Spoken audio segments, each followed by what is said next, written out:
Xin chào cả nhà, chúc cả nhà ngày vui vẻ, bình an. Hôm nay cũng Chủ nhật rồi. Hôm nay Chủ nhật, Trường chạy đi uống cà phê chơi. Xe hết xăng, vô đổ xăng.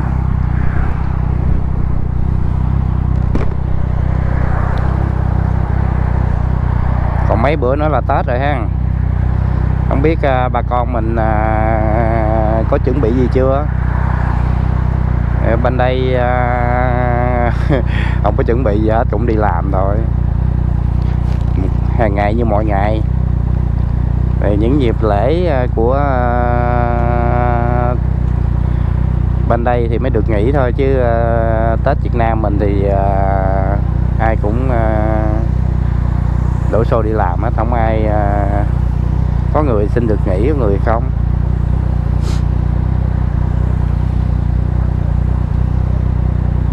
Mà người Việt mình đây mấy bữa nay là chắc cũng đi mua sắm chuẩn bị cho Tết rồi. Trái cây, bông hoa, rồi có số người thì người ta ở nhà cũng tự làm như gói bánh tét, bánh chưng, làm mứt. Chừng qua đổ xăng cái xe hết xăng.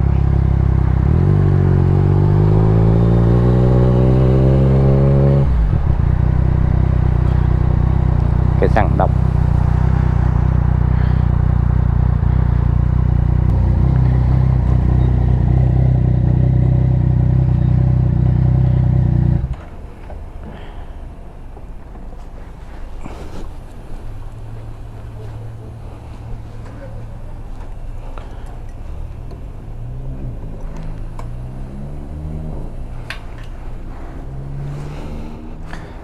Thẻ nó bị hư, trả tiền mặt cũng được.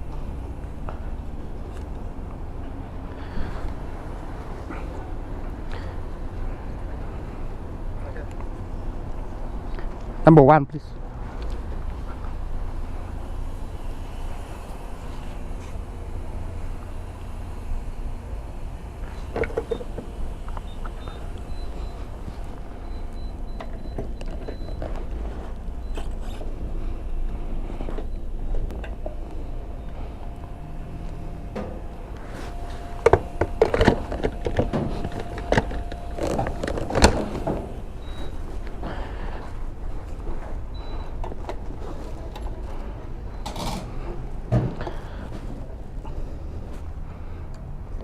Chạy vòng cà phê chơi. Trời này nắng đẹp, đông lắm.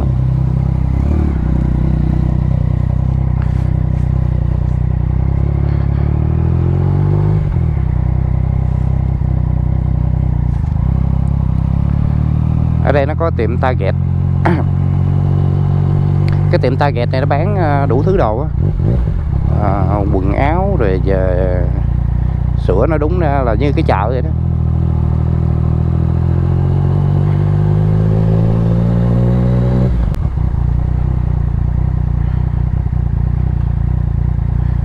Bên kia là khu thương mại, khu thương mại của người Việt Nam mình.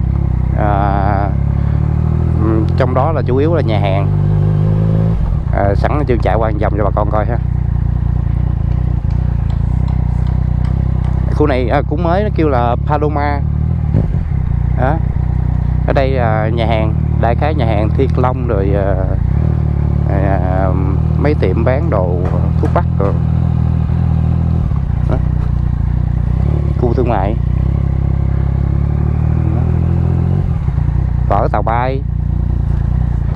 bay nè, rồi cắt tóc, phở tàu bay, rồi nhà hàng Hải Nam. Bánh xèo nữa nè, có bánh xèo nữa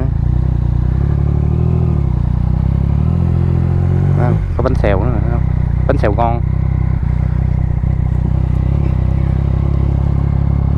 Mấy khu thương mại giờ của người Việt Nam mình, nhà hàng đây nhiều lắm. Ở đây khu Chương ở thì thật chất ra mà nói đồ ăn Việt Nam mình nó không có thiếu gì á. Rồi đồ chay, đồ mặn, đồ có hết á. Ngay chỗ Chương ở thì nó sướng cái là vừa bước ra cái là có đầy đủ nhà hàng Việt Nam mình ăn rồi. Chợ Việt Nam cũng đông. Dòng cái đường mà Trương đang đi nè là khu Việt Nam mình, là coi như là khu thương mại của người Việt Nam á, là đông.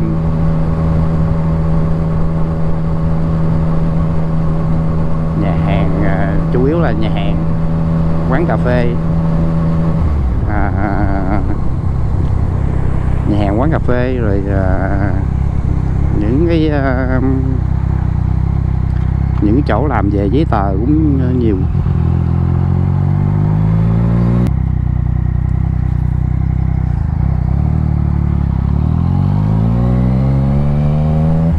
Ở đây nè cũng khu thương mại bán vé máy bay, rồi có cái nhà hàng hủ tiếu Nam Giang. Ở đây là cái bưu điện của mình là vậy đó.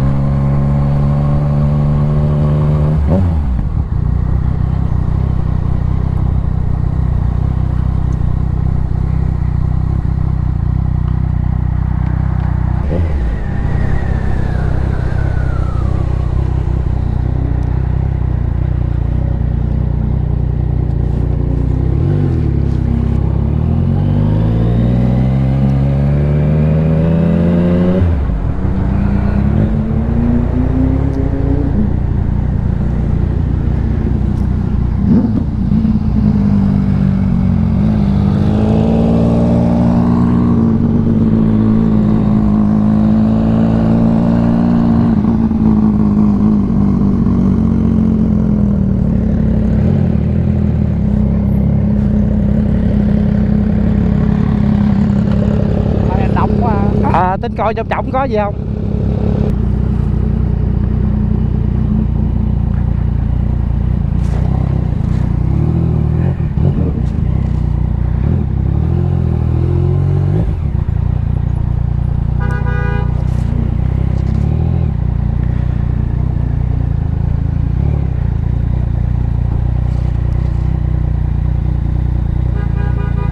Cái này vô trong cái khu này coi chợ Tết sắp sửa có cái gì vui không.